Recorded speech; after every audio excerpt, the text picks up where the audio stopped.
بسم اللہ الرحمن الرحیم۔ السلام علیکم ورحمۃ اللہ وبرکاتہ۔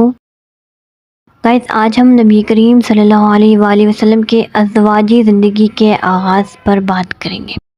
حضرت خدیجہ سے عقد زواج۔ اس سے پہلے حضرت خدیجہ کی 2 مرتبہ شادی ہو چکی تھی اور آپ کے دونوں شوہر فوت ہو گئے تھے۔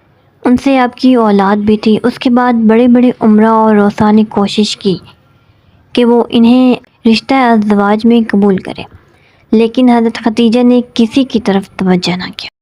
سرور عالم کے ظاہری اور باطنی کمالات کو دیکھ کر انہوں نے ایک زیرک اور دور اندیش خاتون کی طرح فیصلہ کیا کہ وہ حضور سے عقد کریں گی۔ حضور کی مرضی دریافت کرنے کے لیے اپنی ایک ہم راز سہیلی نفیسہ کو کہا کہ وہ کسی طرح حضور کی رائے اس بارے میں معلوم کرے۔ یہ واقعہ نفیسہ کی زبانی سنیے۔ وہ کہتی ہے کہ خدیجہ ایک عقل مند، بہادر اور شریف النفس خاتون تھی۔ نسب میں اعلیٰ، شرافت میں عرفہ اور مال و ثروت میں سب سے زیادہ۔ ساری قوم کے شرفاء ان سے نکاح کرنے کے لیے بے قرار تھے اگر ان کا بس چلتا تو۔ سب نے بہت کوشش کی لیکن بے سود۔ نفیسہ کہتی ہے کہ جب حضور سفر شام سے واپس تشریف لائے تو حضرت خدیجہ نے مجھے مامور کیا کہ میں حضور کی رائے دریافت کروں۔ چنانچہ میں آپ کے پاس گئی اور پوچھا، آپ شادی کیوں نہیں کرتے؟ آپ نے فرمایا، میرے پاس سرمایہ نہیں جس سے شادی کا فریضہ ادا کر سکوں۔ میں نے کہا، آپ اس کی پرواہ نہ کریں، اس کی میں ذمہ دار ہوں۔ اگر آپ کو جمال شرف اور خوشحالی کی طرف دعوت دی جائے تو کیا آپ اسے قبول نہیں فرمائیں گے؟ پوچھا، کون؟ میں نے کہا، خدیجہ۔ حضور نے فرمایا، میرے لیے یہ کیوں کر ممکن ہے؟ یہ جواب سن کر میں خوشی خوشی حضرت خدیجہ کے پاس گئی اور جا کر سارا ماجرا کہہ سنایا۔ انہوں نے حضور کو اپنے ہاں آنے کی دعوت دی۔ حضور تشریف لے گئے، بات چیت ہوئی۔ جب انہیں یقین ہو گیا کہ حضور ان کی درخواست کو مسترد نہیں کریں گے تو کہنے لگی، اے میرے چچا زاد، میں اس لیے تم میں رغبت رکھتی ہوں کہ رشتے میں تم میرے قریبی ہو۔ اپنی قوم میں تمہاری شان بلند ہے۔ امانت، حسن خلق، صدق و مقال آپ کی خصوصی صفات ہیں۔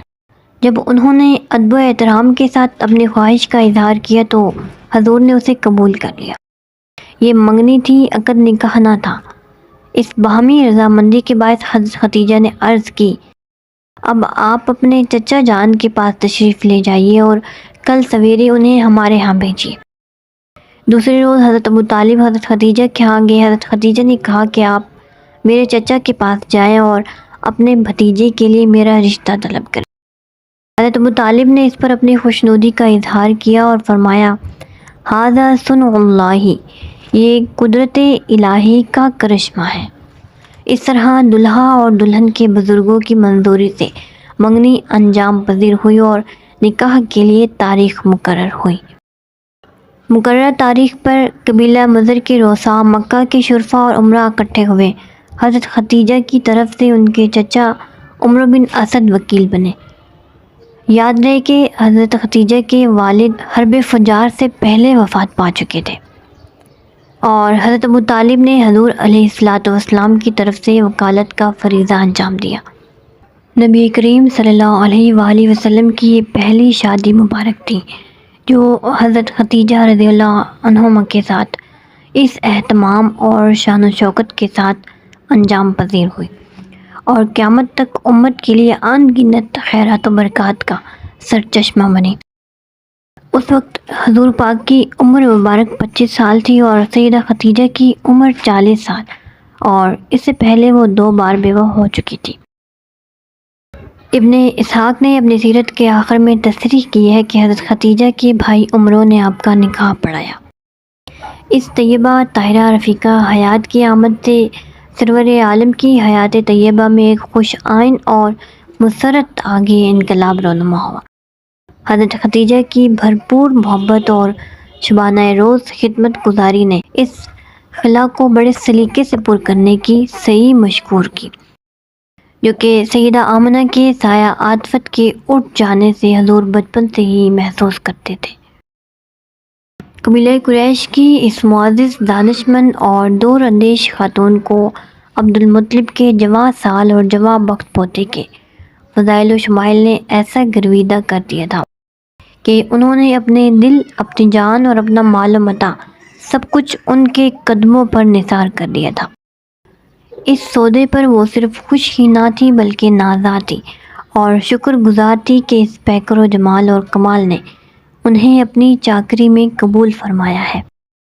ان مختصر الفاظ سے آپ کی عظیم شخصیت کا صحیح تعارف نہیں ہو سکتا۔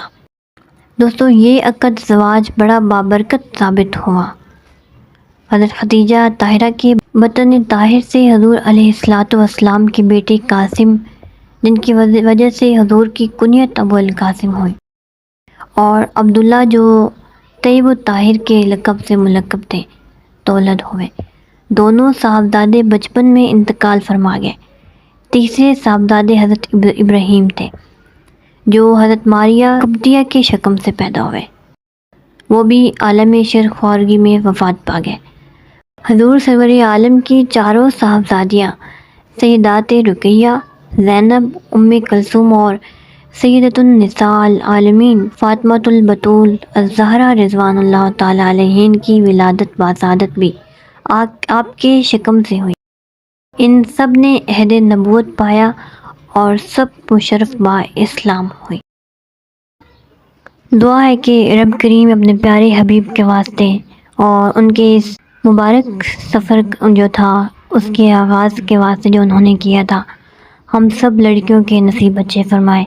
اس مبارک مہینے کے واسطے سب لڑکیاں جو جہاں بھی رہیں ہمیشہ خوش رہیں، اپنے اپنے گھروں میں آباد رہیں، آمین ثم آمین۔ تو گائز، یہ ویڈیو میں یہیں پر اینڈ کرتی ہوں اور انشاءاللہ ایک نئی ویڈیو کے ساتھ پھر ملیں گے۔ اور جو نیو آئے ہیں اس چینل پر وہ چینل کو ضرور سبسکرائب کریں تاکہ میری ہر آنے والی ویڈیو آپ لوگوں تک پہنچ سکے۔ اپنی دعا میں یاد رکھیے گا۔ تھینک یو سو مچ۔ اللہ حافظ۔